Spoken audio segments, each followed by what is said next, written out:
Welcome to the Run Out. I am Neil Barrett. He is Brandon. Who are you? Not whatever you were about to say. Not whatever I was about to say at all. Brandon Hooten. Jeff this week. Oh, geez. I'm all over the place today. This week, Jeff Teat is back to being Jeff Teat. Asher Nolting is back to being Asher Nolting.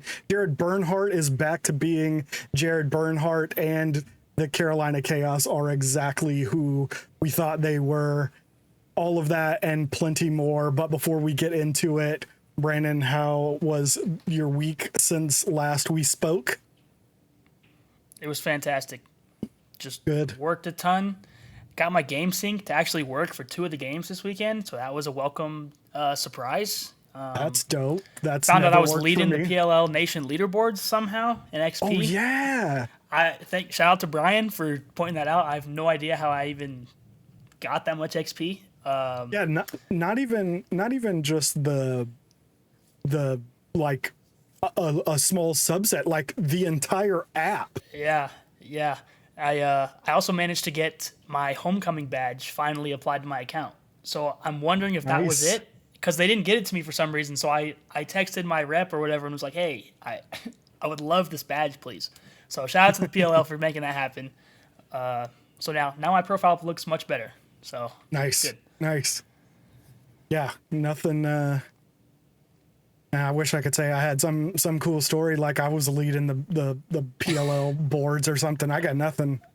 We had to put AC units in the window. That's about as lively as my conversations go on.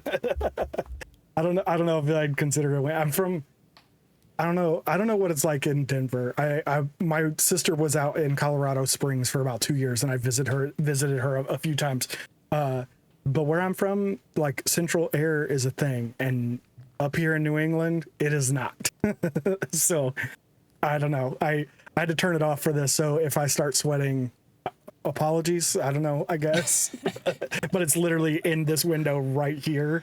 So I had to turn it off or you wouldn't be able to hear me. Anyway, let's get into some lacrosse talk. We will start with a bit of a down note. It was announced earlier this afternoon that the Rochester Knighthawks ownership has ceased operations of the Nighthawks. They are working with the NLL to find an ownership solution, but they do not currently have one. All options are currently still on the table. They could find a local owner to purchase the team and keep them there. Everything will keep going as it currently is. They could find an owner who wants to relocate the team.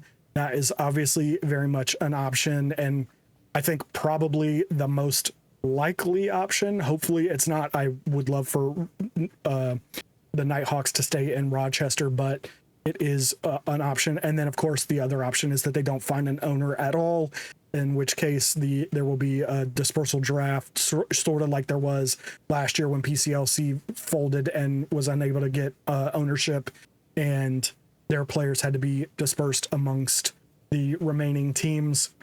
So kind of a bummer. Brandon, you are, of the two of us, you are the PLL guy, or the NLL guy, excuse me.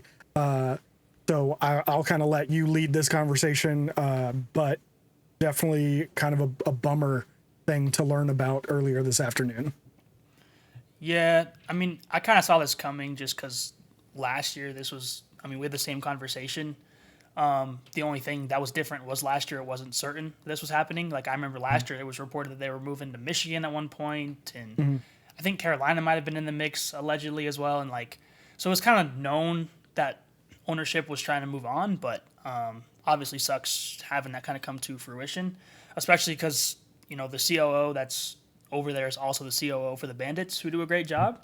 But like I asked in the chat, I don't know if it's a marketing problem or what's going on, but I know they've kind of struggled to have that building be full, which is unfortunate because they had a fantastic year. And, they just had the MVP, Connor Fields, as well. So I'll be interested to see kind of how it goes. Like you said, I'd assume that they move, unfortunately.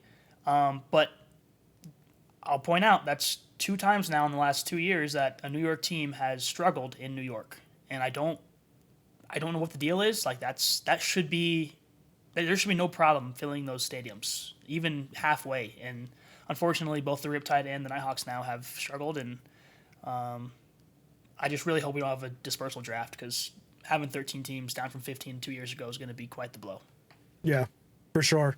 Yeah, and I'm with you. I don't, I'm relatively new to the NLL stuff, so all I could really think about was the MLL and the struggle that the MLL had in Rochester, who was, one of the original teams. One of kind of the more famous brands was the Rochester Rattlers, and they couldn't find places to play. They were playing at one point. They were playing in high school stadiums, and I believe the Rochester Rattlers moved once and became the Toronto Nationals, and then were put back in Rochester, became the Rochester Rattlers again, and then were moved again before the PLL eventually folded the team as part of that.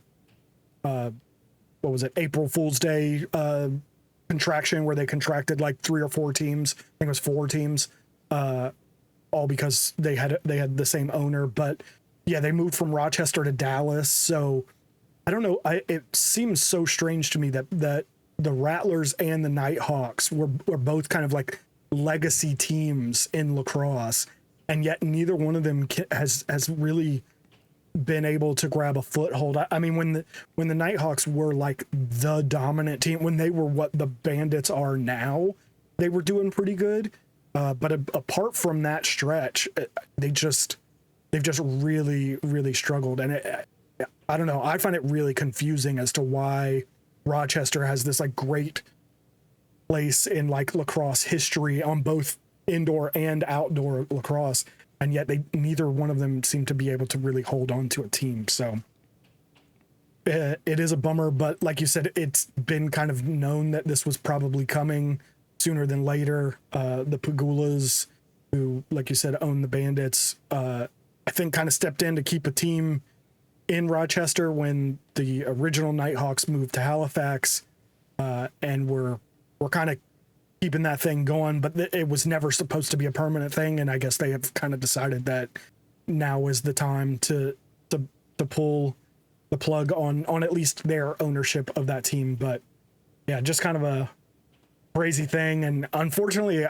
lots of rumors are saying it's not the only team that's going to have this come up this year. We'll see. Again, I think there were rumors, like you said, last year when PCLC folded, that the Nighthawks were on the table again, and maybe some other teams as well. You mentioned Carolina as a landing spot. It's funny because I didn't hear that for the Nighthawks, but I did hear that for PCLC, that Yeah. Charlotte was one of the locations they were looking at, but I think ultimately they couldn't find an owner that was willing to take them on. So hopefully they find someone that can keep them in Rochester. I think Rochester and the Nighthawks deserve to kind of stay where they are. I heard somebody talking about, you mentioned Connor Fields and the MVP, and I think he's kind of become a little bit of an adopted son of Rochester, and they have such a great relationship between him and those fans. So I'd love for them to stay, but at the very least, if I don't want to see the franchise contracted and, like you said, a dispersal draft. If they move to Michigan or Carolina or, I don't know, California, wherever, whatever's on the table, if that's what it takes, I'll accept that. But I would like them to definitely still be around in the NLL. I'd like them to be in Rochester, if at all possible. Yeah, and honestly, I wouldn't be shocked to see if, not that this will happen, but like a guy like Joe Tsai, he already owns 2 teams. He's invested in the PLL. At some point, I do wonder if the NLL just goes, hey, Joe, would you or someone else be interested in having a third? Or, maybe, I don't think the league can support having like the team themselves. But like even the PLL right now, there's a reason that none of the teams have owners, and it's all owned by the league because that's how you keep it afloat. It's frustrating because, like I said, back-to-back years now, you have owners that just say, oh, I don't want anything to do with this. And it's like, you knew what you were getting into. Like, and I don't know much about like Rochester's owners specifically, but like I know a decent amount about PCLCs. We're not talking about people who like don't have the funds to cover these teams. So it's kind of frustrating as a fan to be like, you took this on as like a business venture to like maybe it works out, but you knew what you're getting into, and now that it doesn't work, only 6 years in to this new Rochester Knighthawks franchise, you're saying, "Oh, I don't want to do this anymore." And now you put the league in a weird predicament where like, are you just going to put a whole team of guys out of jobs? And like there's a whole history of rivalries there now with Buffalo and Albany, all in the state of New York. So I don't know. I would like you. I'd like to see them stay there, but obviously I've heard Montreal could be in play. I brought up Grand Rapids again, halfway joking until Dan Arestia tweeted that relocation was on the market. Yeah. I was like, oh, okay, I was kidding. But yeah, otherwise Minnesota, I think I'm going to keep banging that drum until that happens. I think Minnesota would be great, but original home of the Swarm. Yeah, just unfortunate, and I would like to not have to deal with this like every other year, like we have been. So. Yeah, it's been a lot because again, even with the Riptide not folding, they moved to Ottawa. Like it feels like every year we're dealing with these same kind of things. So, a little bit of a bummer. But let's move on to some happier topics and get into week 4 of the PLL season. We will start with the first game of the week where the Atlas beat the Water Dogs 17-9. Like I said in the intro, Jeff Teat was back to being Jeff Teat. Funny that in one game he doubled his point outtake with 8 points, 5 goals, 3 assists. Liam Intiman was also an absolute rock star, 22 saves, 71%. Just an incredible game. What did you see in this game, Brandon, from your point of view? I think this game was just proof that Jeff Teat listens to the pod, because we were just talking about how Jeff Teat's not being Jeff Teat. All of a sudden, he's Jeff Teat. Yeah, absolutely. So I thought that was good. I thought, like you said, Liam Intiman was great. The Water Dogs just struggled defensively and didn't give DeLuca much of a chance. And then when he was getting shots on net, like he couldn't save much. So that was, arguably, not even arguably, it was his worst game of the season, statistically speaking. But like I said, I wasn't impressed with Philly's defense. They just didn't look cohesive like they have in the last couple of weeks. And honestly, like the Atlas just decided we're still the New York Atlas. Like, let's just go play Atlas lacrosse. And, Brian Costabile as well.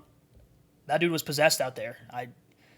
2 2-point goals, 6 points. Like, I don't know where that guy was. Reed Bowering all of a sudden comes in the lineup, 3 points. Like, shout out to the box guys, because I didn't realize he was in the lineup until he started scoring goals. And I was like, this is awesome. And then you still have Schellenberger and Trainer with 3 points as well. Like, this was just a dominant win. And I do wonder if, like, are they turning the corner? I'll have to see it again, but it was exciting for sure. Yeah, no, they were. Matt DeLuca being at 32%, like you said, if not for Blaze, which we'll get to later, that's probably a way bigger headline than it is now because of Blaze, which again we'll get to later. But it felt like no one for the Water Dogs was really on top of it. Michael Sowers was an MVP candidate coming into the game, and he had a respectable 3 points, but it didn't feel like he was doing anything.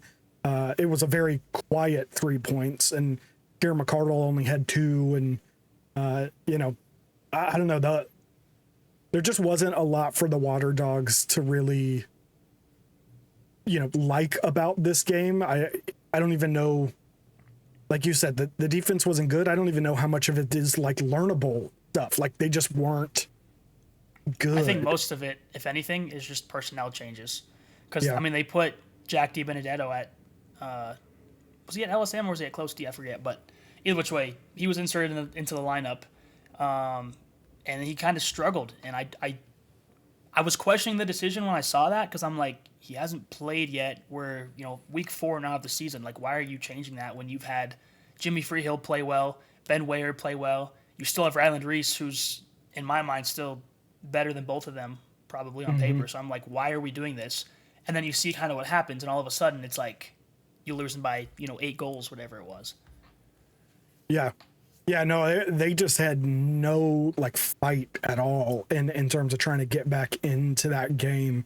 I mean, credit to Atlas, they were doing everything right, and Jeff T, whether he listens to the pod or not, he certainly heard it. He certainly heard the comments because he looked like a man on the mission.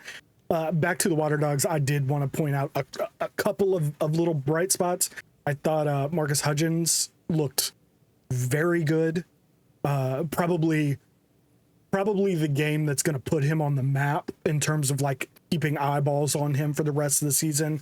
I thought he was that good this weekend.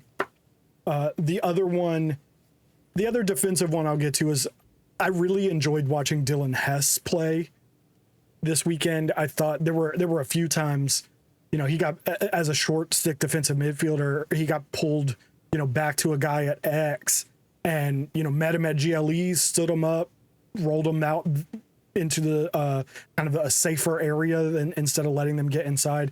So I was really impressed with him. But then the one I think that like really kind of blew me away, even though we've talked plenty about how their impact has been lessened over time with rule changes and stuff, was Alex Stathakis going above 50% against Trevor Baptiste, which very, very few people do.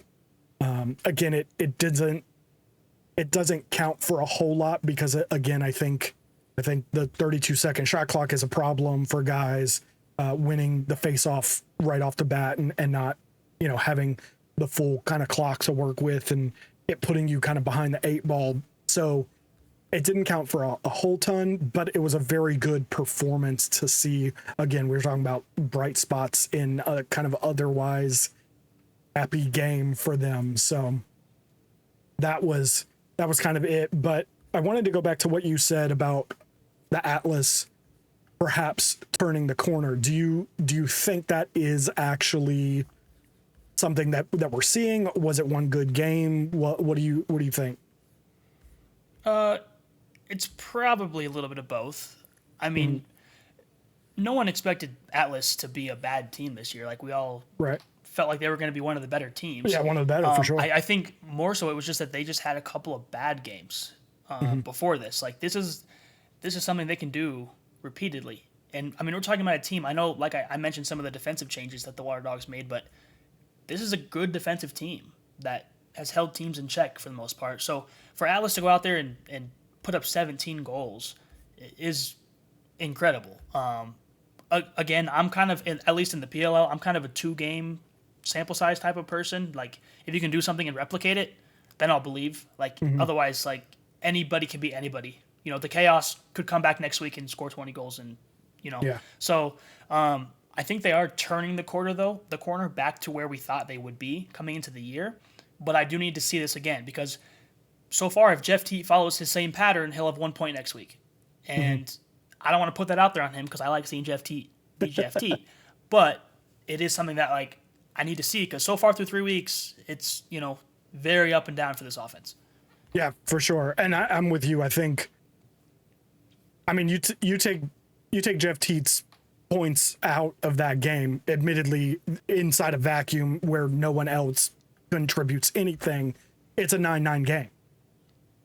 So it definitely feels like this team is going to go as far as Jeff Teet takes them a bit. I guess really you'd say Jeff Teet and Liam Intamin because the other thing is not only did you get 8 points out of Jeff Teet, but you also got 71% out of Liam Intamin, which kind of goes to the idea that maybe the Water Dogs weren't as bad in this game as we might think. As much as, the stats might say, the scoreboard certainly says, perhaps they weren't quite as bad as we think, but it definitely feels like you're saying that maybe they have turned the corner. I would agree with you that I think maybe they had a couple of bad games in the previous weeks, and this was more of who they were, even though this might be overdoing that even a little bit. They might not be 8 goals better than the Water Dogs. And I'm sure someone's going to hit me in my mentions on Twitter and be like, what do you mean? They just played and they won by 8, so of course they're 8 goals better. I'm like, no, that's not how this works. But the next question then, I guess, coming off of Atlas is, how good are the Water Dogs? Because I think definitely probably at after the first game last weekend, maybe a little bit less coming into the weekend, but at a point last weekend, I think we thought Philly might be one of the best teams, if not the best team in the league. And now they've lost 2 games in a row, and this game they particularly didn't look bad. So at the same time that we're asking, have Atlas figured it out? I'm wondering, how good are the Water Dogs just at all? I think they're still one of the best teams. I think the same way we said that Atlas just had a couple of bad games, I think this was just a bad game from the Water Dogs for a lot of reasons. Defensive changes, obviously, the attack line with Michael Lampert out there, it's a little weird right now. When Kirst comes back, I think that boosts them automatically. And honestly, this was just a bad game from their midfield. Yeah. I mean, Thomas McConvey, silent. Connor Kelly, silent. These are guys that, should be scoring something, an assist, anything, and they're not. Jack Hanna, 1 point. So, and that's not something we've seen from them over the first few weeks of the year. So I still think they're one of the best teams. I do think it is kind of, it'll be interesting to see how they bounce back specifically, because I don't really blame last week's loss on anything. They were playing on a back-to-back. That is what it is. They went up against a hot goalie back-to-back weeks. Is really what it is. And I think they'll bounce back well. And honestly, I don't know if Boston looked all that impressive this week, who I thought would be above them. Utah, same thing. California didn't play, obviously, but, I don't think they dropped all that much this week, if at all. Yeah, they did go from first to worst in the Eastern Conference in one weekend, which is crazy to think about. But that is, we talk all the time about how razor sharp, razor thin these margins are in this league, and you can be an 8-goal win this week and lose by 8 goals next week. It doesn't necessarily carry from week to week. It's one of the fun things about this league, but also one of the things that makes predicting anything nearly impossible. So let's move on to the next game from the weekend, where we saw the Boston Cannons outlast the Maryland Whipsnakes 13-12. Again, another resurgent hero, Asher Nolting, finally put up some Asher Nolting style numbers. He finished the game with 6 points, 1 goal, 5 assists. He is absolutely the quarterback of that Cannons offense, and he finally showed it. Overshadowed slightly Mr. TJ Malone, who had 7 points on 4 goals, 1, 2, and 2 assists. What did you see in this game? How you feeling coming out of that? Yeah, you said it. I think Asher looked great, finally. I know last week I believe he had 19 touches. This game he had 29. So to put up 6 points on 29 touches, I was very pleased with that. Mackesy played well, Drenner played well, Campbell played well. Marcus Holman didn't have to do anything, and they still won. And he only took 2 shots as well, which is also just, I'm always going to say your stars need more than 2 shots. I said that with Logan Wisnauskas a few weeks ago. That's kind of a non-negotiable for me, but I liked how they spread the ball around. No guy had more than, I think, 36 touches, it looks like. And then defensively, Owen Grant, another great game. Jeff Traynor, great game. But I have to give credit to Whipsnakes as well. They clearly, like you said last week, are finding out who they are, and you can tell that they're in these games. They're not getting blown out by any means. Right. And that's very positive. And obviously then we saw what they did the next day. And they're back to back, but I thought this was one of the better games of the weekend, just because it was back and forth, and then Maryland made a real late push. That first second there, I was like, "There's no way they do this again, right?" But yeah,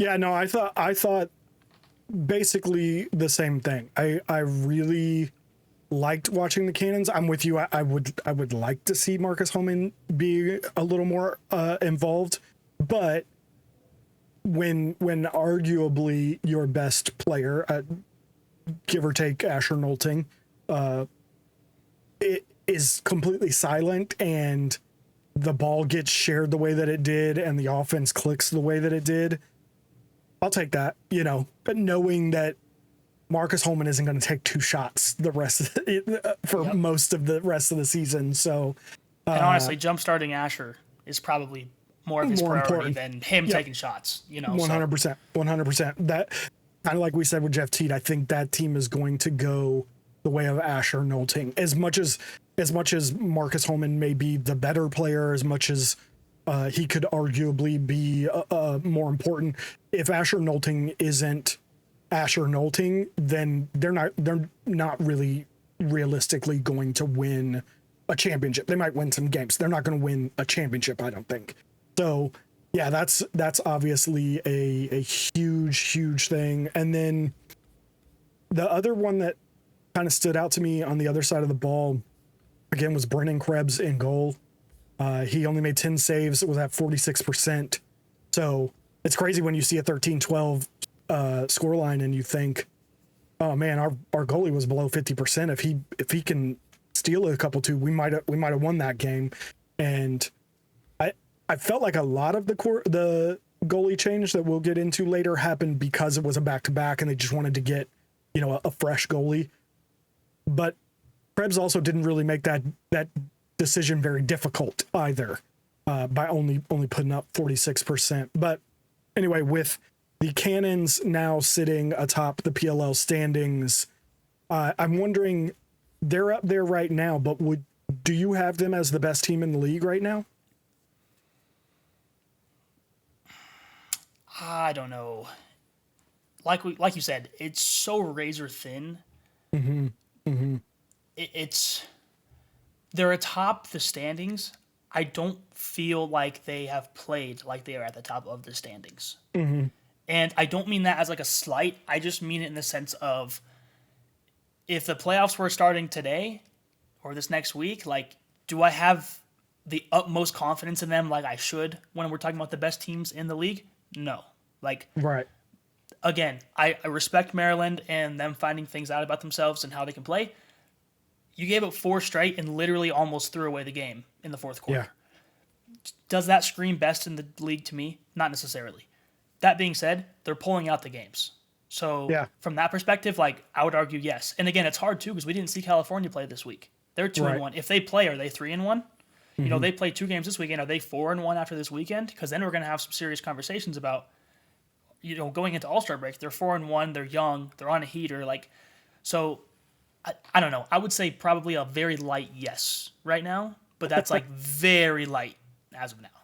Boston and California, we'll get to these games later, but Boston and California actually play each other this weekend, so I think we'll have a decent answer. I don't know that it'll be the final answer because it is the second game of the doubleheader, so even if California were to lose, you can give them some grace on that. Yeah.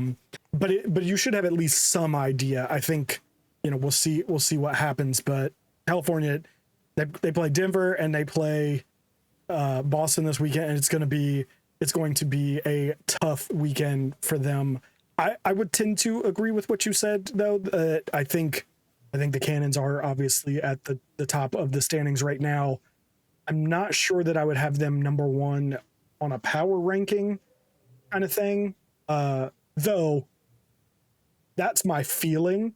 If you ask me who's above them, though, that's where it's like, oh, maybe they are top just because there's no one else that I think is an easy, oh, they're above them kind of thing. So, and recency bias is so tough with this stuff too, because true. The Atlas just put up 17 goals. Are they doing that next week? Because if they're doing that moving forward, they're bumping up that list immediately. It's a different conversation. You know what I mean? Sure. But if they're coming back and they're putting up 10 goals next week, then it's like, no, like you are, and especially like in the standings right now, like the Whipsnakes are second in the East. They're not the second best team in the East. Like no. They're just not. So I don't know. Again, like we talked about last week, those top 4 kind of just like go up and down in my mind every other day. Yeah. It depends on what minute you ask me of what day. Yep. And like, did I get 8 hours of sleep last night? Uh-huh. I don't know.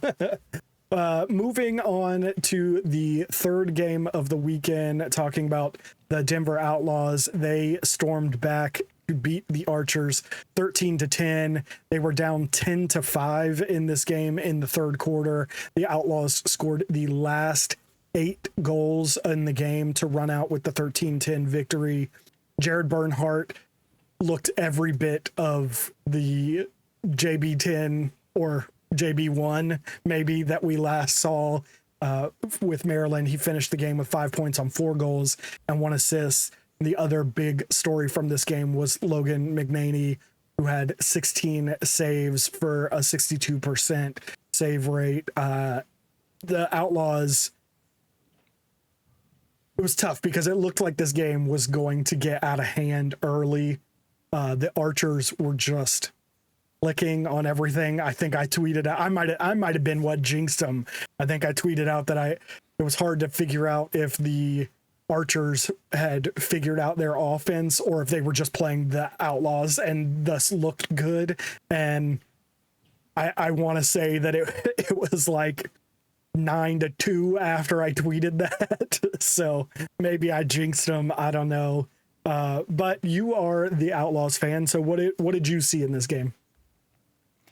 I saw for what are we in, week 4? 4th week in a row, a team that refuses to play 2 competent halves of lacrosse. Before I get to the negative, the second half was beautiful. It was, it's going to sound such a casual take. You could see the players take the intensity to another level. All of a sudden, offensively, they were cutting. They were taking the ball behind X and actually having guys set screens for each other, come around at the cage, come over the top. Things were actually happening, as opposed to the first half where, again, it was just pass and stand, pass and stand, pass and stand. So I don't know what is happening. I said this last week. I don't know what is happening at halftime. Either we play really well and it goes downhill, or we play really bad and it goes uphill. What they have to do to play just consistently throughout the game, I really don't know. Jared Bernhardt, incredible. Glad he's back. Hopefully he can do that type of thing every single week. McNaney, back-to-back weeks now, has gone up against one of the best in the league and held his own and kept them in the game. 16 saves is... Yeah, I think inarguably he outperformed Dobson, and Dobson didn't play bad by any stretch. No. Dobson was solid, and McNaney was like, yeah, I'm better. Yeah. And it's funny because I was talking about last week, I was nervous about Connor Fields and Mac O'Keefe kind of finding the rhythm. Connor Fields found his rhythm, 4 points, but it didn't matter because by the time that the Outlaws found their rhythm, they were shutting down the Archers offense. So for me, it was more so just like the first half, I remember sitting there and just going, this sucks. It's awful because I just couldn't understand what was happening. And I'm watching the offense be stagnant again. And I'm like, something has to change. And you were tweeting out, I think I saw you tweet out about it. They were inverting, putting Brennan out the box and Jared Bernhardt at attack. But that would only happen for 3 possessions. And then it would go back. And I was like, okay, either do it or don't. But stop doing this back and forth thing, And then all of a sudden the players just were like, we're just going to do this. Let's go win the game. And this is the second year in a row now that they've played the Archers in their first matchup and literally had to storm back. I don't know what it is. Brennan O'Neill was non-existent in this game. No, absolutely. Shout out to Graham Hosick. But guess what? Like we just talked about with, I'm blanking on his name, but in the last game, if he doesn't have to do anything and the Outlaws win, Marcus Holman. If Brennan doesn't have to do anything and they still win, totally fine. But I would like to see him play better against the top defenseman in the league because it's back-to-back weeks now that I don't feel like he was impressive.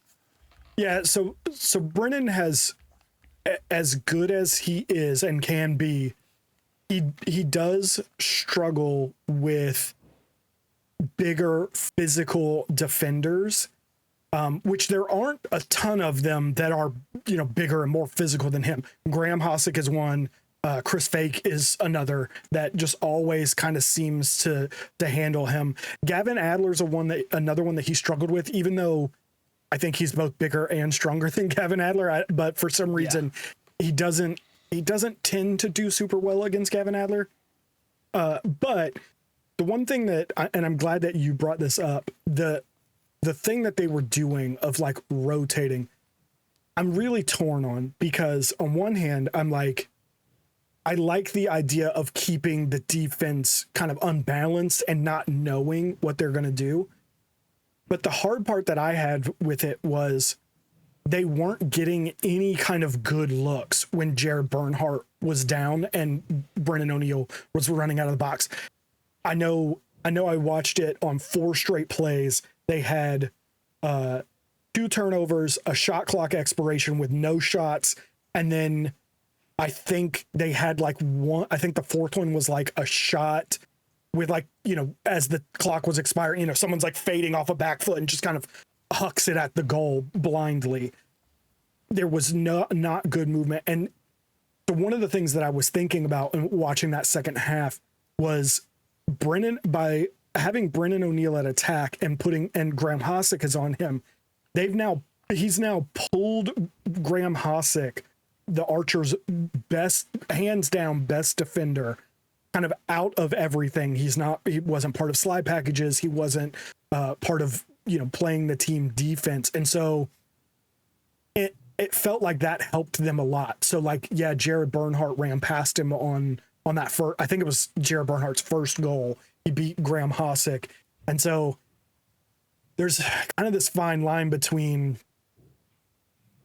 how much does Brennan O'Neill occupying that number 1 pole and kind of pulling him out do to free up the space versus having Jared Bernhardt go against that number 1 and beat him. Excuse me, because again, I think Brennan O'Neill, he's so frustrating sometimes because I think he is good enough. I think he's fast enough. I think he can beat those guys. But when he meets a bigger physical defender, he tends to just kind of fade back instead of switching up the way that he goes at them. And so it gets really frustrating because, like, I think he can run past Graham Hossack, especially he pulls him up into that high slot and he does that, you know, cross the box kind of dodge that he's like super famous for. I think he can beat Graham Hossack in foot speed on that, but I don't even remember him hardly trying it. He tried to get into Graham Hossack and roll him and stuff. And it's just like, that's just not the way to beat him. And then for all the talk about running Brennan O'Neill out of the box and getting him a full head of steam, Jared Bernhardt's the dude that's just burning people out of the box. And I'm like, every game. Yeah, I'm like, that guy's way better. If there's a guy on this team that I want with a full head of steam running out the box, it's Jared Bernhardt. He's just blowing past guys coming out of the box. So I'm not even suggesting that there's necessarily a right or a wrong answer, but it is part of the calculus of this team of how they're going to continue to do it. And like we talked about last week, what's best for the Archers overall, because I think there are moves. I think it might be better for Jared Bernhardt coming out of the box and running past people. I think it might be better for Brennan O'Neill to be at attack, to be on the field, to be getting touches, to be involved in the game, and again, at the very least, occupying maybe that number 1 defensive assignment. But what's best for the Outlaws? Well, why can't I speak? For the Outlaws, and that may not be what's best for the individual players. And I think that one thing about that team, even with those 4 Tewaaraton winners, I think all of them are the kinds of guys that would be fine with being more of a backseat if the team continues to win, if that's what it takes for the team to win. I don't think any of those guys want to put up 5 goals a game and lose. So yeah, but even at times I felt like Brennan was forcing things then just to do it. There was one shot I remember vividly in my head where I was like, there's no angle for you to shoot this shot right now. Like, what, you know what I mean? It was just like you're forcing it. And then like once Hossack switched on to Jared Bernhardt, that's when you start forcing stuff, because now you need to get in a rhythm, go get 1 or 2 for yourself, make them have to switch Hossack back onto you. Because once you do that, now, like you were talking about, now you can pull Hossack out of the play. He can't slide to anybody. Jared Bernhardt go run by everybody.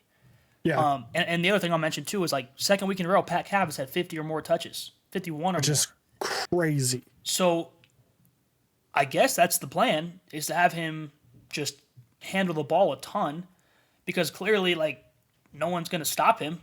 That's back-to-back weeks with 4 points. What's strange to me, he had 56 touches, which is crazy because I can't think of off the top of my head another time I've ever seen someone have 50 touches in a game. And he's had 50 plus in back-to-back games. And then, like you said, he's had 4 points in the last 2 games. But when I watch him, I don't even recognize that he's had that of effect on the game. And I don't know why that is. Like, is he just kind of quietly doing this? Am I just not paying attention to him? Like, I don't understand it. He doesn't 50 touches. It feels like half of them at least are just passing around the outside or something. Like he's not demanding the ball in a way that you would necessarily expect. It's also really funny to see that he shot 9%. He had 4 points, but he shot 9%. I was going to say, most of it was just assisting, but he put the ball in the money when they needed to be there. So I can't complain. And he did pass 43 times. So, and he only turned the ball over twice too. So it's not like he's just like getting the ball and just like throwing it away a bunch of times. Yeah. But I just wonder at some point, like, our team's going to start to put their best defender on him, because I don't think you can do that. But I also don't think that the key to this team is going to be giving Pat the ball 50 plus times every single game. I mean, but it's worked out twice in a row, so maybe I'm wrong. I was getting ready to say, do it until it stops working, I guess. Yeah. We talked about Jared Bernhardt and Brennan O'Neill. Do you have an idea in your head of how you would do it if we put you in charge of the Outlaws? What do you think you would do there? I'm still putting Wisnauskas at midi. I just want I want to see it. I want them to try it. Give it a half, give it a quarter, because the problem right now is, like you said, I love Jared coming out of the box because he can literally dust anybody. Doesn't matter who's in front of him. So from that perspective, I don't want him to be at attack, because coming with a full head of steam, like if he's hitting shots, like good luck. Like you said, I prefer Brandon at attack. I want him to touch the ball every single time and just do it that way. But I question sometimes, like Logan and Brennan, I don't feel like work the best together on the wing right there. And I feel like one of them should come out of the box, especially because like the midfield still isn't incredible. Obviously, this game, it was a huge step with Bundy hitting the 2-pointer and Dalton Young scoring twice. But like Jack Van Overbeck didn't do much. Justin Anderson finally got a goal, but again, isn't doing much. So I'd like them to try it just to see, especially if you're going to give the ball to Pat Cat 50 times anyway. Like, let's switch up the other side of the offense and see what happens. So, I would agree with what you said. I would like to see I'd like to see what Logan could do, because I think he could be kind of a stretch shooter, which could be really fun from the midfield. But I had an idea while I was watching this game that it could be astronomically bad, but I was watching it and I was like, it could also be really good. And it's this. Take Jared Bernhardt and Brennan O'Neill, run them out of the box.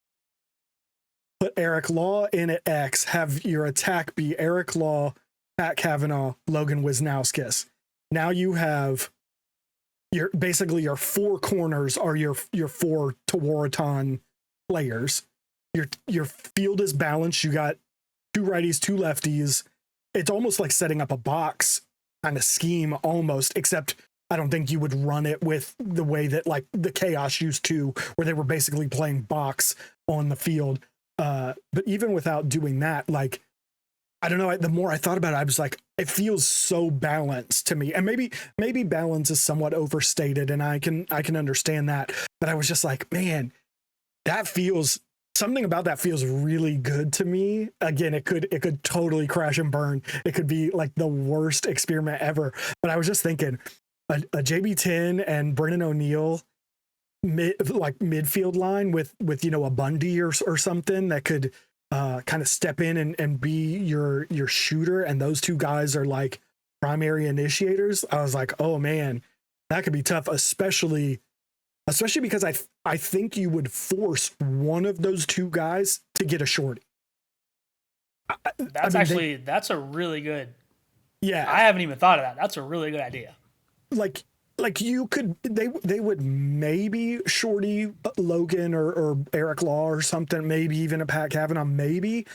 But I think if you do that, I think most teams would try and try and put a shorty on one of those two. And so, yeah, just the more I thought about it, the more I was like, I at least need to see this. It doesn't have to be, again, it may crash and burn. It might be terrible.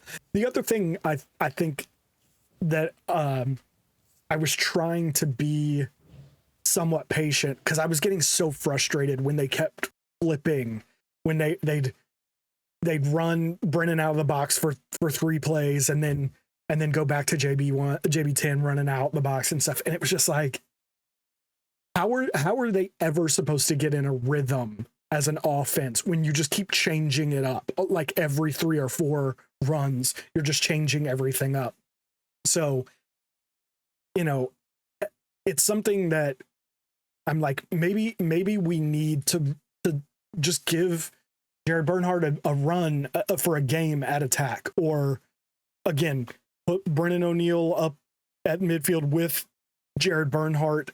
And, I don't know. I just don't understand why it's not happening yet. Yeah. Because for 4 weeks now, you've seen, 3 weeks, excuse me, you don't really have midfield help. Yeah. So I'm kind of tired of like the consistent, like, well, these are our guys, we're just going to stick with them. Like, how many times do they have to not contribute for you to say, hey, we can have all 4 Tewaratons on the field and just basically have like all attackmen, and you then get Eric Lyon, who can distribute the ball just as well, if not better, than anyone on the offense.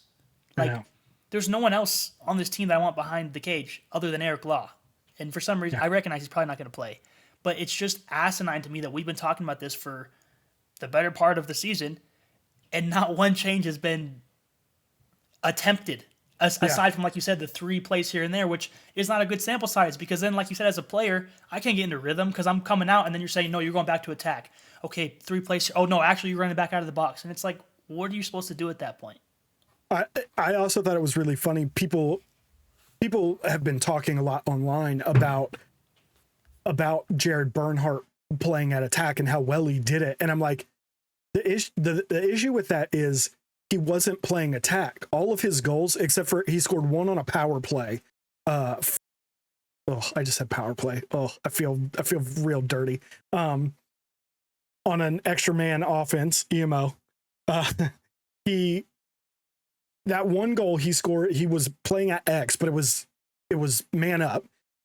And then the other 3 goals he scored came from midfield. He didn't score them while he was playing attack, although I think 2 of them did come from an attack position, but he came out of the box, got the ball, and moved to that position and scored those goals. So again, like we talked about with Brennan O'Neill last week, part of what I think makes him so good at attack is that he pulls defenders into positions they don't want to be in and dodges on them like a midfielder, like from a midfield position, not necessarily like a midfielder. And I thought Jared Bernhardt did that as well. He pulled someone down into an attack position that they didn't necessarily want to be in, and then of course just used his ridiculous speed and athleticism to run, just blow right past them. So anyway, let's move on to the 3rd game of the weekend. The 3rd game? The 4th game? The 4th game? Yeah, last game. Oh, no. I see. Now I see why I'm confused, because this was the Outlaws game in which Logan McNaney, I think, showed, you talked about it earlier, needing to see it in back-to-back weeks. I think we saw it with Logan McNaney this week. And one of the big conversations I saw online a lot this week was about him and the Rookie of the Year race. These two games have certainly catapulted him into the conversation, but I'm wondering where you see him currently. Still, a good amount of games left. I think they have 6 games left, I believe is what the Outlaws have. So, and then of course maybe even playoffs, although I don't think those really come into play for voting. But currently, right now, where do you see him? At the mountaintop, above everybody else. No, I'm just kidding. I think he's up there though. Like, he's definitely climbing. Again, right now at this very moment, he's played 2 games, 2 incredible games, but 2 games. Right. That said, some of the guys that I think other people would have as Rookie of the Year right now have only played 1 more game. And because he played exceptionally, how does that shift the scale? Yeah. So I'd put him top 3 right now, especially because he has 6 more games. This will be the first chance he has at the Redwoods this weekend, first and only, I believe. And then he has some tough matchups down the stretch, but like, he's shown that he can kind of handle all-star offenses. So I think he's up there. The problem I have right now is like, Aiden Carroll was incredible in the second game. He shot up the ladder quite a bit as well. Sam King's been, he's a quieter one, but he's been really like good, like subtly good. Really good. And then obviously Chris Cav as well, and Andrew McAdory, who we didn't get to see this weekend. But like, the other thing too I'll add is like, McNaney still has the doubleheader weekend, which that's like Aiden Carroll jumped up the rankings because he had 2 games to do it this weekend. Yeah. McAdory and Chris Cav this week are probably going to jump up those rankings again because they have 2 games. So I think it's tough to kind of like go back and forth, but I'd put him top 3. And if he continues, it's going to be like when Blaze won MVP. Like, if your goalie's winning you games and going up against Brett Dobson, Blaze, whoever else, and like mirroring their numbers, like, it's going to be hard to deny him, I think. Yeah. No, I think you're right. I mean, those are certainly the 5 names between McNaney, Carroll, King, McAdory, and Kavanaugh. I think those are the 5 names kind of at the top of the list. I'm with you. I think when I first heard the conversation about like, oh, Rookie of the Year, like, people were saying he's a lock, which obviously he's not a lock yet. But even just hearing it, I was like, what? Like, the dude's played 2 games. Like, what are you talking about? But then the more I started kind of looking into it and looking at where he is and what he's done and realizing he's still got, 6 games to kind of still be there, that if he keeps up this pace, I mean, he's definitely going to be in the conversation. Like you said, I think it's going to come down to like Blaze. Is he, I don't want to say single-handedly because it's such a team sport, but in the manner that Blaze used to do with the Chaos, where he was keeping them in games they shouldn't have been in and giving them an opportunity to win games at the end that they otherwise probably shouldn't have been in. I think if he keeps doing that, he will be certainly making it a very, very tough decision. I think I would have to give your boy Aiden Carroll some more credit and say he's probably the leader in the clubhouse right here, right now. I'm with you. I think Sam King is good. And then I only think Andrew McAdory and Chris Kavanaugh are, 4 and 5 right now because they didn't play this weekend. If they had played this weekend, they'd probably be in it. Yeah, they've played 3 games. Aiden Carroll's played 5. Yeah. And I'll say this too about McNaney, like, it's a 2-game sample size, but they're MVP type numbers. Yeah, if he wasn't a rookie, if this was Blaze Riordan or Brett Dobson, everyone and their mom would be saying they need to be in the MVP race. I'm not putting him there yet. I'm not saying he's even, to win it. I'm just, for perspective, like, if he continues to do this, like, we're not only talking about Rookie of the Year at that point, we're talking about an MVP status. But I'm with you. I think having Aiden Carroll play 5 games gives him the edge. And it will be interesting to see the California boys play because they they're going to play an Outlaws team that seems to be kind of figuring some things out defensively, and then they play a very tough Boston team on a back-to-back, which is also one of the better defenses in the league, I think. For sure. Where would you stand on a rookie? We didn't prep this question or anything, but where would you stand on a rookie winning an MVP? If he stays like this for the remainder of the season and the Outlaws are a 2 seed or whatever going into the playoffs, where would you stand on him being an MVP? Fine by me. If you're the best, you're the best. Honestly, it's more pressure on the other guys. Like, what, you're going to let a rookie come in here and play better than you? The rookie that just got beaten in the national championship and had a guy put up 6 goals on him? You're going to let him come in and run the league? That's true. Maybe we just need the Water Dogs to bring CJ Kirst back and handle McNaney. I mean, that's what Coach Tierney said after the game. He said we have a guy on our roster that can't play that just put up 6 against him. So it's one of those things that's just like, I mean, TJ Malone last year was incredible. And had he won MVP, I'd have to go back and look at the exact numbers. But, like, I don't think anyone would be like, how dare they give it to a rookie? Like, he was incredible. And I'll say this, too, like, he arguably has saved the Outlaws season over after how they started to now they're back up to only 500. But, like, say they win 5 of these last 6 games, 4 last 6, whatever, all of a sudden he's looked at as the guy that turned the ship around and has the numbers to back it up. Yeah. By the way, TJ Malone was very good last year, but last year was the Jeff T. No, right. Blowing it away. So right. Yeah. I just mean that thought process in general. I don't necessarily mean exactly last year. Sorry. I should have put that disclaimer out there. Yeah. No, when you said it, I was thinking, yeah, I don't remember the number. And then I just happened to be thinking, I was like, who else was really good last year? And it dawned on me like, oh yeah, never mind. It was Jeff T. No one else was winning that award. But let's move on. We were talking about Blaze earlier. Blaze and the Carolina Chaos were apparently still on their bye week this weekend. In fact, I think they might still be on it even now because they didn't show up at all in Maryland. The Whips dropped a 20-piece on them and closed out their homecoming weekend with a 20-6 weekend. Aiden Carroll, your boy, went absolutely off. He had 7 points on 5 goals and 2 assists.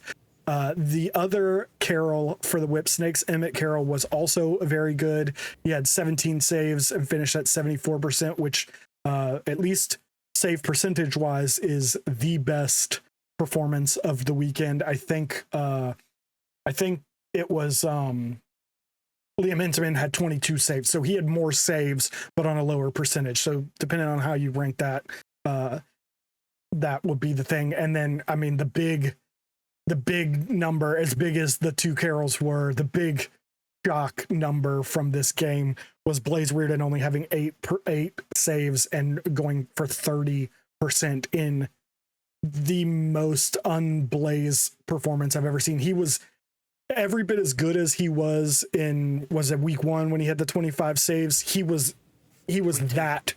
Week 2 when he had the 25 saves. Every bit of good he was in that game, he was just as bad in this game.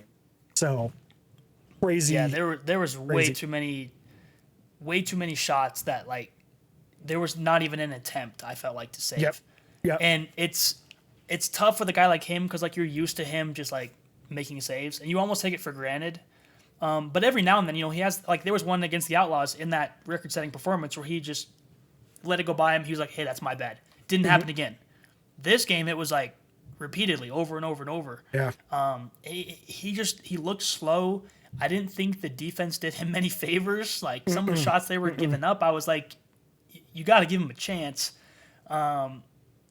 And like, shame on me for believing in the chaos, I guess, because I thought for sure on a back-to-back the Whips wouldn't come out and play as well as they did, but they just weren't denied. Like, 8 goals in that second quarter was kind of the nail in the coffin, and that was only in the first half. And then they just followed that up by another 8 goals in the second half, and chaos looked like they were in chaos, like, literally. Yeah, no, to your point, Blaze looked off, which then made the defense. I don't want to say it made the defense, but then the defense looked off, which made him it felt like he was even more off, like that whole like kind of downward spiral. And like you said, there were so many times where it almost felt like he didn't even see the shot. Like it was in the net behind him before he even kind of was like, what? Oh, that whole, this might be way too old of a reference for you. You ever seen Daria? No. Okay, it was an MTV cartoon in the late 90s, early 2000s, and in the intro there's a clip from one of the like pilot or whatever, and she's playing volleyball and the ball goes past her and she just like sticks her arm out after, like it's way past her, and she just goes like that. That's what it felt like watching Blaze a little bit, was like the ball would just fly past him and he would just so I don't know. That was crazy. But then, yeah, to your point, the whips, as bad as the chaos were, the whips were that good. And I don't want to take away from them doing the things right. And we talked last week about kind of what the future of this Whipsnakes offense looks like. And it seems to be like they're starting to figure out what this offense is going to look like. The big kind of move for this game was dropping Matt Rambo and bringing in Levi Anderson. Levi Anderson paid that off with 6 points on 5 goals and 1 assist. He should not leave the lineup, by the way. No, I'd agree. I would agree. Needs to stay in the lineup. I would agree. He should definitely stay in the lineup. They put up 20 points with TJ Malone only having 1. So we talked last week about TJ Malone should be the guy that this offense kind of revolves around. But again, another recurring theme of this week was getting a win without, kind of your number one threat doing much of anything. So that was cool. The other one was, Rob Pennell breaking the assist record. One thing that I thought early in this game was that I don't want to say they were forcing it to him, but it definitely felt like everyone on the Whipsnakes was trying to get Rob that record. And you can do that when you already have 4 goals in the first quarter and 8 goals in the second. Yes, but I noticed a huge thing after that assist happened, the one that broke the record, not the one that tied it, but the one that broke the record. All of a sudden, for like the next 10 minutes after that, they looked like a completely different team. Everybody, like the ball was just flying around. It was moving. It was almost like for the last 2 games, they had been so focused on like, we want to get Rob this record. We want to get Rob this record. We want to get Rob this record. That the second they had the record, he looked better. The offense looked better. Like everybody just kind of relaxed, and he scored goals. Everybody was getting involved. I was like, oh, okay. Now it feels like we've talked about the kind of the future of what this Whipsnakes offense is going to look like. And, we talked earlier about who's good and who isn't. And this Whipsnakes team, if this is going to be what we're going to get from them, they're going to be real dangerous. Yeah, I mean, I still would like them to do it against like a bona fide good team. Yeah, obviously. But then again, they did it against Outlaws last week and came back. So, if it's just crazy that TJ only had to just run around. Like he had 1 point, and they still dominated. And I mean, like I thought Justin Inacio did a great job against Nardella at the stripe as well. So like to not even be like a dominant face-off team, to still put up 20, to have a rookie goaltender come in and be lights out against one of the best ever. Like you called it last week when they're finding stuff out. Like they're figuring out how to play. And I've noticed they've been going on these like really long goal runs that their opponents can't seem to quite figure out. Like by my count, there's at least 4 goal runs that they put on in this game, which is like Like, I don't know how you even come back morally from that, in your head, mentally rather, if you're the Chaos, because you're just like, that escalated so quickly. And if they don't even have to put up 20 goals a game to like be a good team, Yeah. And I think with Atlas kind of being iffy right now, and even Philly now kind of dropping, like, where does that place Maryland long term? Yeah. Did you see the person, and I can't even remember who it was, and I apologize. I will find it afterwards. They put out the PLL kill shot graphic. I don't know if I saw that one. The term kill shot they were using to define as like a 4-goal run, and both your ability to prevent that on the defensive end of getting a 4-goal run, and then your ability to score them, that makes you like super efficient. I don't remember where. I was trying to find it real quick, and because I can't remember who. I think actually I may have seen a tweet that had the stat, not a graphic, but just the literal stats. I can't remember the guy's name though, but I'm pretty sure he's Joe Keege's like assistant or something along those lines. Yeah, but I was trying to see if I could find it real quick and see if we could see where Maryland had been, because I think this was before their second game. But it would have been really interesting. Maybe I can find that in time for next week. But I'm also really glad that you brought up Justin Inacio. He went 54% in his first game since, statistically on the PLL website, since 2022. But I also know that I'm pretty sure that I saw him tweet out that he was part of the 2023 Archers championship team. Like, he has a ring from it, but he has no stats for that season. So I don't know if maybe he got a ring and because he was like one of the 25 rostered, but he just never actually played, or I don't know how that all breaks down, because he has no stats. This was his first game action since 2022, when he was with the Archers before they drafted Mike Sisselberger. But I thought he looked so good against Joe Nardella, who is hands down one of the best guys in the league. He outperformed him at least in one game, and it just made me think, how in the world is Jake Naso still not on a team somewhere? It doesn't make sense. I just don't think he wants to play. That's what I've boiled it down to. Because otherwise, like, there's a couple of teams that I'm like, you could go dominate and just be on the roster every week, but I don't know if he wants to. But it's weird that he wouldn't want to. I mean, unless he just wants his summers off, because he's not one of the guys playing MSL. He's or whatever the other one. WLA. MSL. Yeah, WLA. He's, as far as I'm aware, he's not playing on any of those teams. There was, Dan tweeted out that he had signed with the Redwoods, though that has never been officially announced, and he's never showed up on a roster anywhere.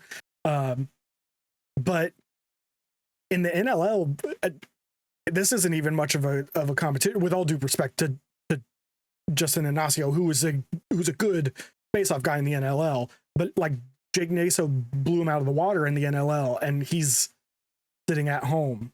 So, to your point, I mean, it does kind of seem like maybe he just doesn't want to play. Maybe that is it. Even though it seems to be a huge talking point every year of like, when is he going to get signed, by people who know him, by people who like hold conversations with him, who are like, yeah, Justin Ignacio or Jake Naso should get signed. And I'm like, but anyway, that was just one of my thoughts, seeing how well Justin Inacio played in his first game in nearly 3 years. But and earned himself a job next week as well. For sure, already. For sure. So to be fair, I don't think he had a pretty low bar, but I mean, he long jumped past that bar. Yes. The bar was low because of the performance of the guys that have been there. And I say the bar was low, not based on him in any way, because he well outperformed that. But before we move on to the next topic, the question comes to me now. We talked earlier about Brendan Krebs being at 46% against the Cannons on Saturday, and Emmett Carroll comes in and is at 74% against the Chaos, who are decidedly the worst team in the league. I don't think it's any insult to say that, and I think we all kind of expected that.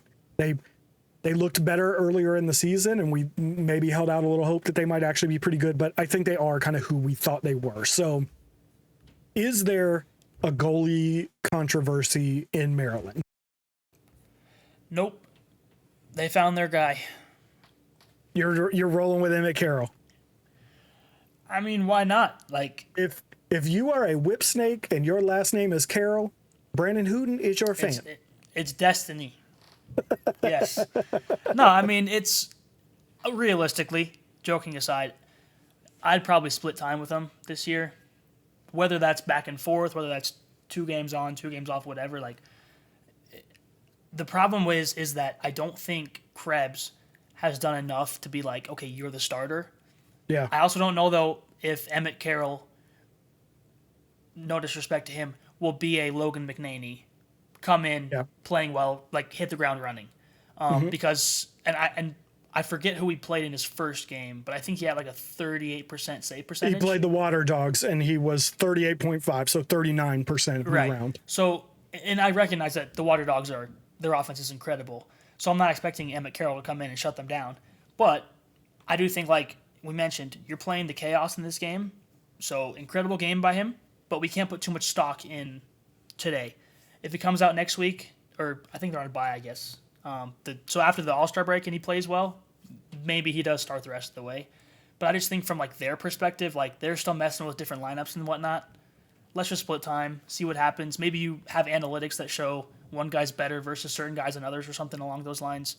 But it wouldn't shock me to see him kind of be the starter by the end of the year. Yeah. No, like you said, this was his second start, and his first start he had 39%. He only made 10 saves, playing a significantly lower level of competition. Went for 74% with 17 saves. Kind of the opposite of Brendan Krebs, who was at 43%. Then he played half decently against the Atlas, who were kind of in that down period, and he was at 52%. But then again, the game on Saturday, he was only at 46. So it feels like they haven't really settled in with Brendan Krebs, and maybe for at least the next game or two, and they don't play this weekend. No, they're on a bye. Yeah, so they're on a bye, so I don't know who 2 weeks in a row then because of All-Star. Oh yeah. And so then I don't play again for 3 weeks. I don't know who they come back and play against. I would like to see that before I really made my mind, but without that information, I think I would be leaning towards starting Emmett Carroll again and just letting it roll and letting it be kind of his position to lose. Because again, Brendan Krebs hasn't done, I don't think he's played poorly necessarily, but I just don't think he's done anything to really like cement that as his role. So let's get Emmett Carroll in there and see if he can do it. And if he can't, then you can go back to Brendan Krebs. I don't think it's the end of the world to do that. So the problem with that, though, is that they play the Outlaws coming back. And if Jared Bernhardt plays the way he did again and the offense is rolling, is it then a Philly 2.0 situation where he doesn't play well? And then at that point, then who do you bring in next week against Philly again? So I think I'm mostly with you. I think he should start. I always kind of lean the younger guys if the veterans kind of struggling, but it's an interesting thought to be like, you could have a tough matchup coming back from All-Star and then another tough matchup the following week. Yeah, but what you going to do? Throw Krebs in there against some guys that he's already not played well against? I don't know. I don't envy Stags having to make that decision. I can tell you that much. No, and it's tough, and I don't know that I necessarily think there's a right or a wrong answer. It's just going to kind of be, you got to make a decision and just kind of ride with it and hope it works. Yeah, because I've liked Brennan Krebs. I don't think he's been great this year, but I don't think he's been bad either. You know, I mean, you could argue that he kind of kept them in the game against the Atlas late in that game with some of the saves he was making. Yeah. So, you know, like you said earlier, a lot of it could be, you know, that defense in front of them is just not playing super well. Well, they did against the Chaos, but I don't think the Chaos pushed them too hard. So, you know, if they can get a little bit better in front of him, maybe it all works out. But let's move on to next week. The PLL heads to San Diego. It is California's home weekend. Interestingly enough, they played the first game both days, which is not something we've seen yet. It's weird. The scheduling is weird.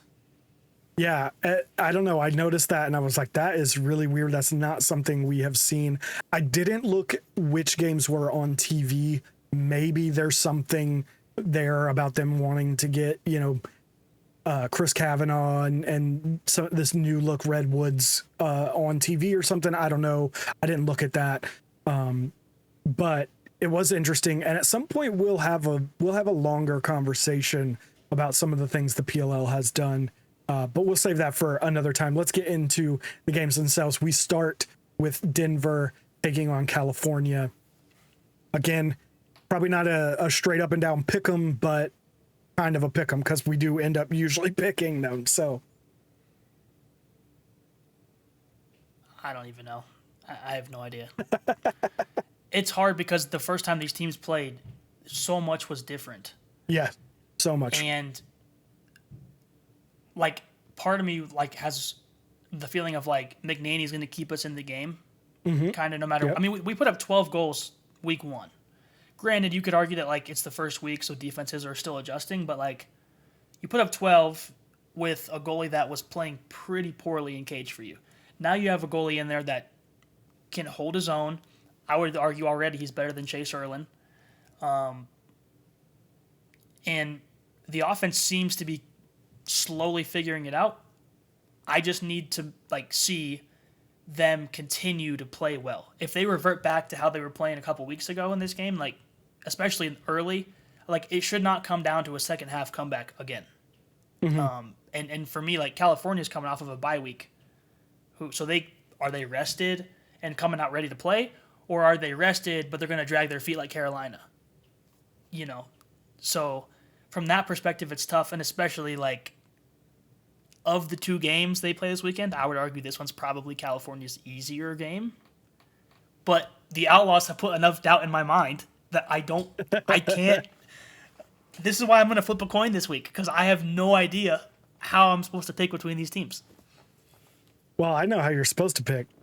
Oh, yeah. Actually, hang on. Cancel that to the Outlaws. I'm going with California. Since you guys love proving me wrong, I know Sudan has to listen to this because apparently you guys just want to come back and win games when I pick against you. So they just like to prove us idiots. That's what they like to do. Let's go Redwoods, and we'll see how this one turns out. Here's what I'm gonna say. What's the other name that I said often tends to take Brennan O'Neill out of games?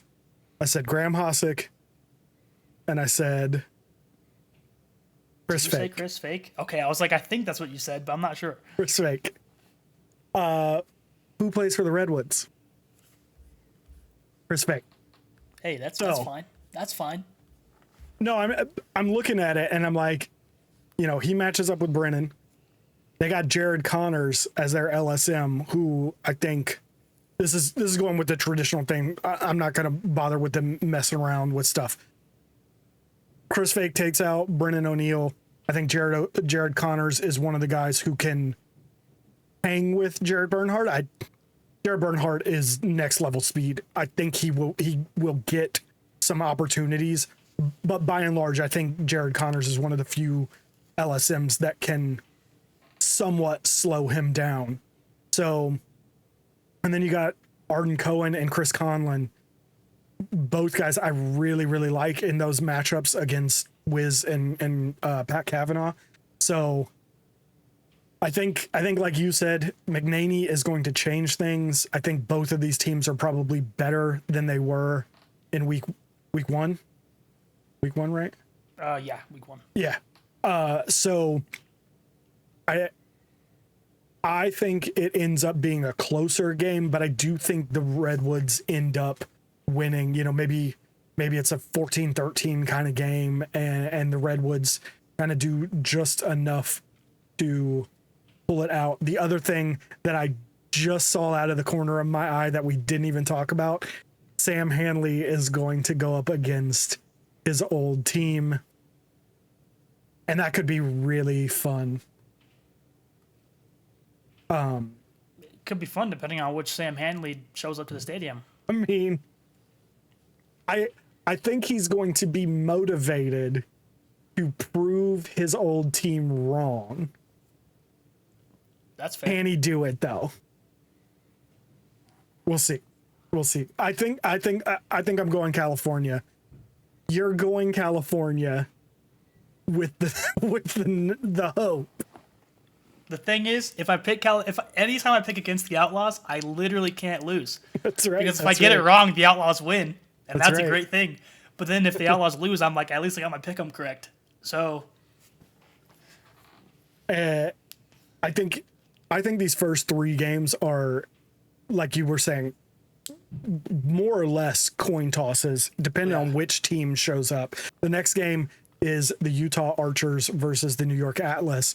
I think recency bias is going to tell you to go all in on the Atlas based on what they just did. If Jeff Teat can show up and be Jeff Teat, then you're going to want to ride the Atlas, especially with the way that Utah played this past weekend and just not even remotely finishing out that game. But if come Monday we're sitting here and Utah has just run out and New York did next to nothing and put up another, 9-10 point game, I don't think you're going to be like, oh, what? Where did this come from? Like, you're going to be like, oh, yeah, no, that makes sense. So a bit of a coin toss. I guess I'm going to ride some recency bias. I think they got so much going for the Atlas, and if they're even remotely turning that corner, it feels like Utah's going the other direction. So I'm going to ride New York. yeah. Tough to argue that one. Like, I think Graham Hossack probably does a better job on Teat than a lot of guys, but I just feel like Utah, like you said, is literally going the wrong direction. Mm-hmm. And it only feels weird saying that because they won back-to-back championships. Like, realistically, it's like, yeah, you should be taking a step back at some point, But it still feels weird because, like, they have one of the best on-paper offenses. But, again, like, does Connor Fields have another good game, or is he back to getting shut off? Mac O'Keefe, I think he has 3 goals over the last 2 weeks, which is, like, good to see him net a couple, but that's realistically nothing. Like, is he ever going to take the step this year? Like, they just have so many questions right now. Yeah. And it's also, too, like, coming off of blowing a big lead like that this past weekend, how does that mess with them mentally? Is that a motivating factor of, like, no, we need... Like, Brian Costabile this past weekend said at halftime, the key is come with our foot on the pedal coming out of the gates in the third quarter. We have to make sure that we, can't let another Maryland situation happen. Does that occur for Utah this week, or are they just kind of like, oh, are we really good enough? Can we hang with this team that's hot? Like, so I think I probably lean New York because of that. But I think it'll be a close game because Utah still has one of the best goalies in the league, the best defender in the league in Graham Hossack, and they have guys that can score. Yeah. So yeah, absolutely. You know what else is kind of a thing that I probably should have mentioned back when we were talking about that game? I don't even understand what the Archers did that lost that game.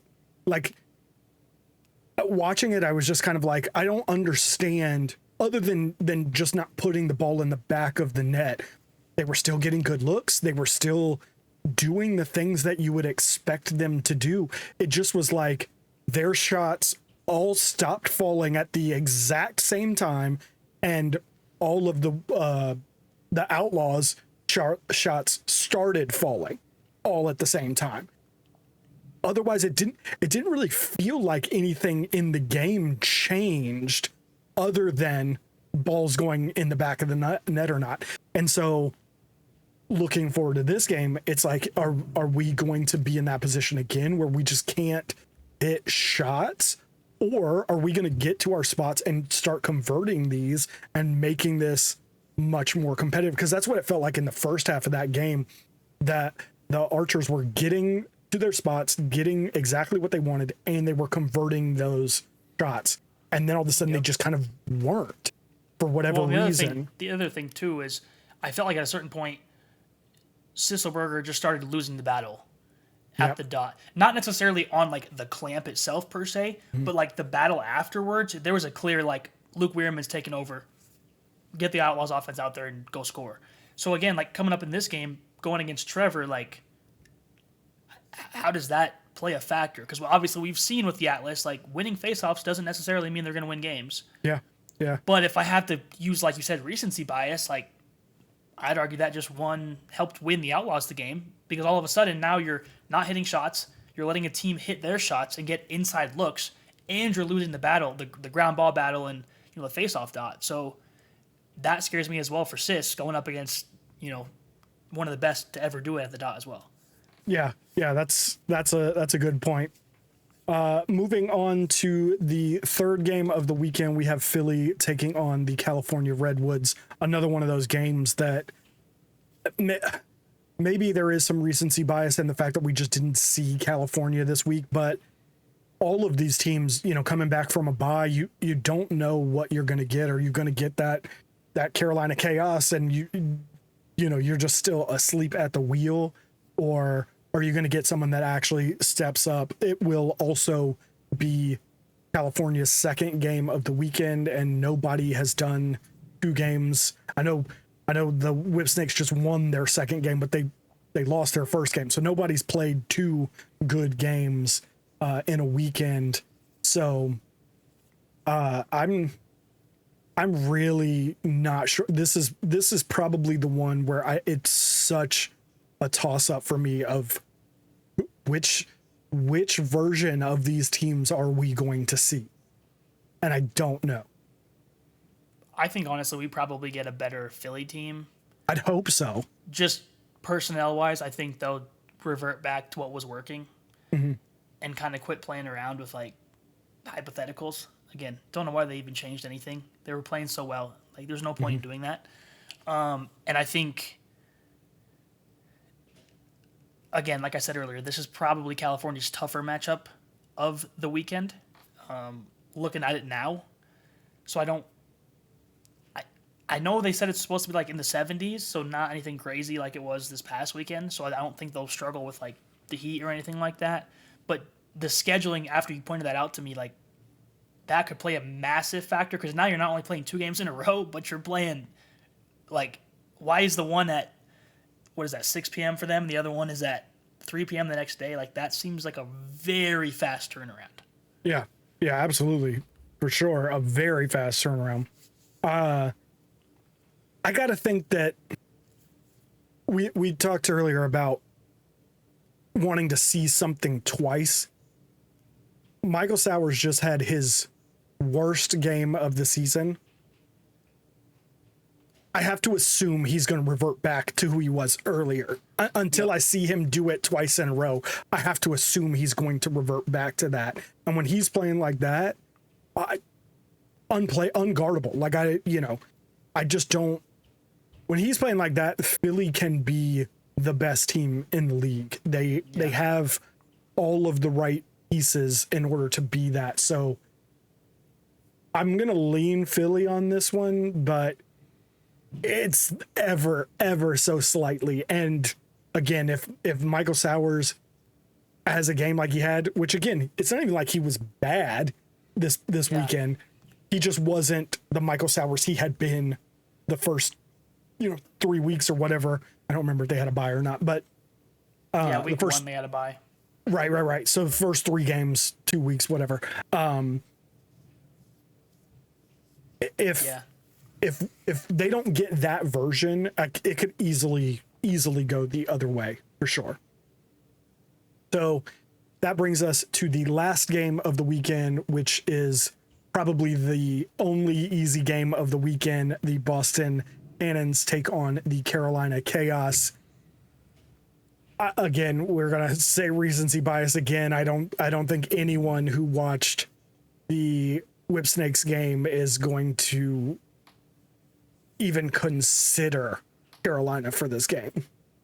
Oh, you don't think they're going to take this one pretty easily? This isn't going to be a cakewalk for them? Listen, yeah, no. Anyone who takes the Chaos is a bit delusional, I believe. Because we're sitting here saying this and we're just dumping all over them, they're going to blow them out. Like it's going to be like 20-3 or something stupid. Yep. Just because we said it, and everybody listens to our podcast and they like to prove us idiots. Yep. And Blaze is going to come out and have like a 26 save performance. It's now. going to break his own record. Yeah. And then we're going to have to come back and be like, oh, he did it again. But no, you have to pick Boston.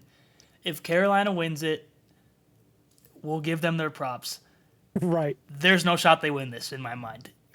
I mean, that's happened a couple times this year now where like I've been proven wrong, but you'd have to be literally delusional if you're not a Carolina Chaos fan outside of them to pick Carolina.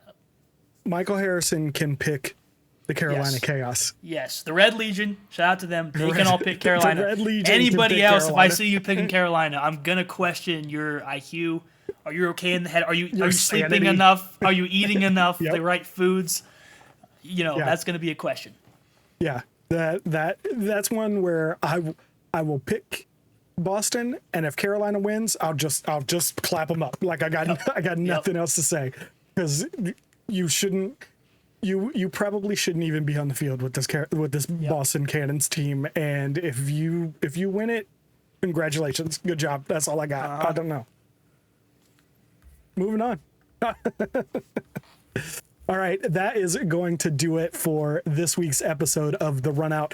If you liked this episode, you enjoyed it, you had some fun with me and Brandon, drop a rating, leave a comment, share it with someone who loves lacrosse. We are also on X and Instagram. I hate saying X. It's Twitter. We're on Twitter and Instagram at RunoutPod. I am at Neil Barrett. Brandon is at Hoot Sports Media on both platforms as well.